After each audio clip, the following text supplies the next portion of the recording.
నేను ఒకటే ఆలోచిస్తున్నాను, చాలా మంది మీరు అనిపిస్తుంది ఆ రోజు నేను చెప్తే మీరు నమ్మలా, 30 ఏళ్ళు అయిపోయింది.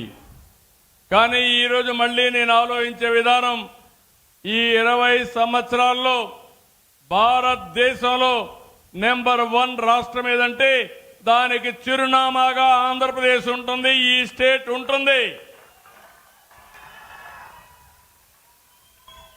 ఇండియా కూడా అభివృద్ధి అవుతా ఉంది. మన ప్రధానమంత్రి నరేంద్ర మోడీ గారు దేశాన్ని అభివృద్ధి చేయాలని అనేక సంస్కరణలకు నాంది పలుకుతున్నారు. నేను ఈరోజు కాదు, మొదటి నుంచి సంస్కరణల్ని అమలు చేశాం. అలాంటి దీంట్లో దేశం అభివృద్ధి కావాలి, మనం కూడా దేశంలో ఒక భాగం. అలాంటి దేశం అభివృద్ధి అయినప్పుడు ఆ దేశ అభివృద్ధిలో కీలక పాత్ర మనం పోషించాల్సిన అవసరం ఉంది. ఈ విషయంలో మళ్ళీ మిమ్మల్ని అందరినీ అభినందిస్తున్నా. తెలుగుదేశం పార్టీకి అధికారం కట్టబెట్టారు. కొంతమంది అధికారం ఇస్తే సొంత పనుల కోసం ఉపయోగించుకున్నారు. కానీ తెలుగుదేశం పార్టీ మాత్రం ఎప్పుడూ ప్రజల కోసమే అధికారాన్ని ఉపయోగించాం తప్ప వేరే విషయం కాదని చెప్పి నేను మీకు తెలియజేస్తున్నా. ఆ రోజు ఎన్టీ రామారావు గారు ముఖ్యమంత్రిగా ఉంటే నేషనల్ ఫ్రంట్ ఏర్పాటు చేశాడు. నేను ముఖ్యమంత్రి అయిన తర్వాత యునైటెడ్ ఫ్రంట్ కానీ ఎన్డీఏ కానీ మనం కూడా భాగస్వాములై మన రాష్ట్రానికి ఉపయోగించుకున్నాం. ఇలాంటి రాజకీయాలు మనం చేస్తే ఈ రాష్ట్రంలో ఒక ఫేక్ పార్టీ ఉంది. ఆ పార్టీకి సవాలు విసురుతున్నా మీ అందరి తరపున.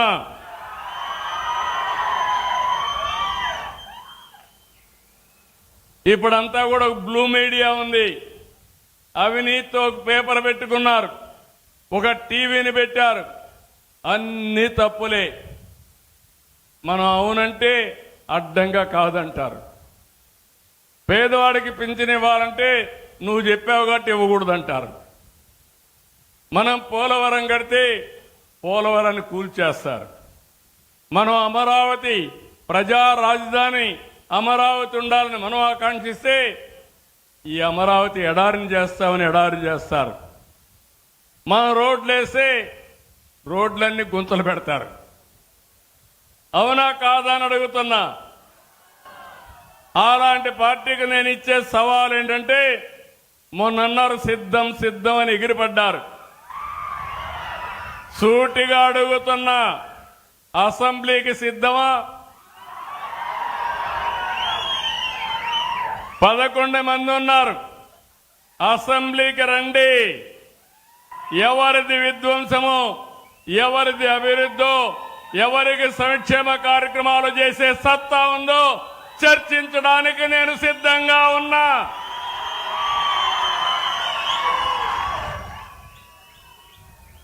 సూపర్ 6 మీద అవాకులు చవాకులు వాళ్తున్నారు. నేను అడుగుతున్నా, అసెంబ్లీకి రండి. ఎవరికి ఏ నిమిషంలో ఎక్కడిచ్చామో సమాధానం చెప్పే ధైర్యం సత్తా ఈ ప్రభుత్వానికి ఉందని చెప్పి కూడా నేను మీకు తెలియజేస్తున్నా. సాగునీటి ప్రాజెక్టుల వరకు కడాన ప్రాజెక్టులు కడితే గ్రీస్ వేయలేని పెద్ద మనుషులు ఇక్కడే అన్నమయ్య డ్యామ్ కొట్టుకోబోతే ఏమైంది తమ్ముళ్ళు అని మిమ్మల్ని అడుగుతున్నా. మళ్ళీ దాన్ని బాగు చేసే బాధ్యత ఎక్కడ కడితే బాగుంటుందో అక్కడే కట్టించే బాధ్యత ఈ ప్రభుత్వానిది. రాష్ట్రంలో పెట్టుబడులు కడాన నిన్న జరిగిన పులివెందల ఎన్నిక కూడా ఒంటిమిట్ట ఎన్నిక, ఇక్కడ జరిగిన ఎన్నికను గురించి మాట్లాడడానికే సిద్ధం. అంతేకాదు బాబాయ్ గొడ్డలు వేటు కూడా చర్చించడానికి మనం సిద్ధంగా ఉన్నాం. ఇంకో పక్క ఒక దళిత లీడర్ని, డ్రైవర్ని డోర్ డెలివరీ చేసేదాన్ని కూడా మాట్లాడడానికి సిద్ధంగా ఉన్నాం. మీరందరూ గుర్తుపెట్టుకోవాలి, కోడి కత్తి డ్రామా, గులకరాయి డ్రామా మర్చిపోయారా తమ్ముళ్ళు? మీరు ఏమమ్మా ఆడబిడ్డలు మర్చిపోయారా మీరు అంటున్నా? నేను డ్రామా వేయలా. నా మీద 23 క్లేమోర్ మైన్స్ వెంకటేశ్వర స్వామి పాద పద్మాల దగ్గర జరిగితే నేను భయపడ్డానా తల్లి అని మిమ్మల్ని అడుగుతున్నా. ప్రజల కోసం పనిచేశాం. ప్రజల కోసం పనిచేసినప్పుడు భయపడవలసిన అవసరం లేదు. వీళ్ళు చేసే పని చూస్తా ఉంటే అంతా కూడా చేసే తప్పుడు పనులు, మీడియాలో మాత్రం ఫేక్ మీడియా పెట్టి నేను దానికి సమాధానం చెప్పాలంట. నిన్నే చూస్తున్నారు వీళ్ళ యొక్క మనుషులు తప్పుడు డాక్యుమెంట్స్తో దివ్యాంగుల పింఛన్ తీసుకున్నారు. వాడు ఆటో డ్రైవింగ్ చేస్తాడు, ట్రాక్టర్ డ్రైవింగ్ చేస్తాడు, చేయలేదంటాడు. బాగా మాట్లాడతాడు. డాక్టర్ దగ్గరికి వచ్చినప్పుడు నాటకం వేసి మూగంటాడు.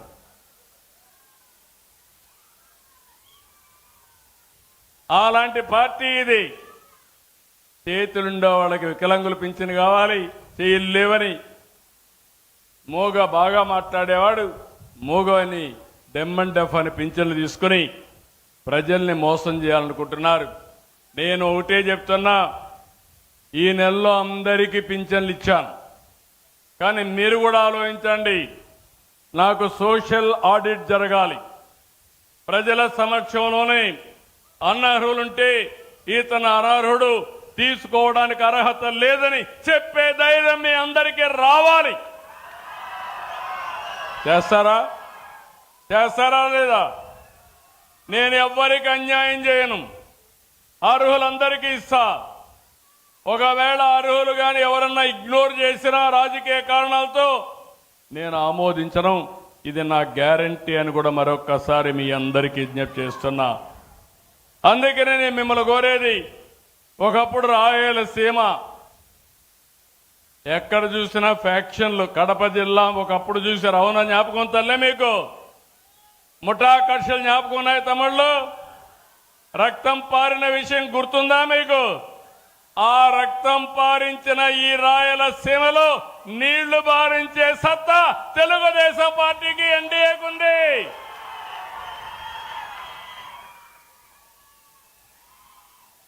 రాష్ట్రంలో కమ్యూనల్ వైలెన్స్ పెట్టుకొని మత విద్వేషాలు రెచ్చగొడితే దాన్ని తుదముట్టించిన పార్టీ తెలుగుదేశం. తీవ్రవాదుల సమస్య వచ్చి ఎక్కడికక్కడ సమస్యలు సృష్టిస్తే అవి కూడా కంట్రోల్ చేశాం. ఇంకో పక్క రాష్ట్రంలో రౌడీ అనేవాళ్ళు లేకుండా చేశాం. ఈరోజు నేను హామీ ఇస్తున్నా, మా ఆడబిడ్డల జోలుకి ఎవరైనా వచ్చి ఎక్కడైనా కానీ అఘాయిత్యాలు చేస్తే అదే మీకు చివరి రోజు. ఈ భూమి మీద మీరు ఉండడానికి అర్హత లేదని మరొక్కసారి హెచ్చరిస్తున్నా. ఏమమ్మా, మొదటి 5-6 నెలలు నాకు కూడా కష్టమైంది. చెప్పా, తాట తీస్తానని చెప్పా. ఇప్పుడిప్పుడు కొంచెం కంట్రోల్లోకి వస్తున్నారు.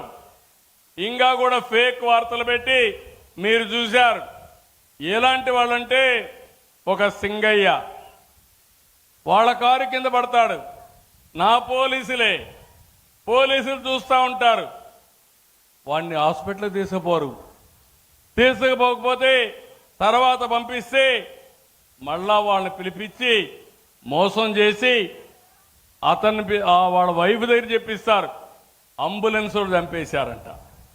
అంబులెన్స్ వాళ్ళు ప్రాణం కాపాడడానికి హాస్పిటల్ తీసుకుపోతే అంబులెన్స్ లో కావాలని చంపేశారని నీచంగా మాట్లాడితే వీళ్ళని ఏమనాలని అర్థం చేసుకోమని మిమ్మల్ని కోరుతున్నా.